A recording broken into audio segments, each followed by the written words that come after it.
వనపర్తి జిల్లా కేంద్రం అంబేద్కర్ చౌరస్తాలో Kaleshwaram project commission report Congress ప్రభుత్వం సిబిఐకి అప్పగించడంపై బీఆర్ఎస్ పార్టీ శ్రేణులు ఫైర్ అయ్యారు. జిల్లా అధ్యక్షులు గట్టు యాదవ్ ఆధ్వర్యంలో నిరసన చేసి రేవంత్ రెడ్డి దిష్టిబొమ్మ దగ్ధం చేశారు.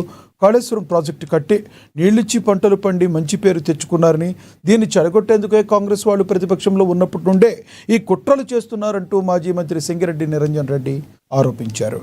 1,00,000 కోట్లు ఖర్చు దాటిని కాళేశ్వరం ప్రాజెక్టుకు 2 లక్షల కోట్లు అవినీతి జరిగిందని దుష్ప్రచారం చేస్తున్నారని ఫైర్ అయ్యారు.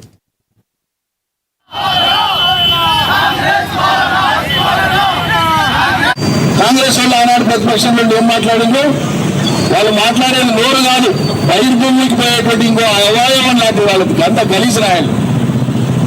2 లక్షల కోట్ల అవినీతి జరిగింది కాళేశ్వరంలో మాట్లాడు. మనుషులా పశువులా? మనుషులు అనుకుంటున్న అట్లా మాట్లాడతారా? 1,00,000 కోట్లు కూడా ఖర్చు కాని ప్రాజెక్టు మీద 2 లక్షల కోట్ల అవినీతి జరిగిందని మాట్లాడేటువంటి వాళ్ళు మానవులే అవుతారా? మనుషులే అవుతారా?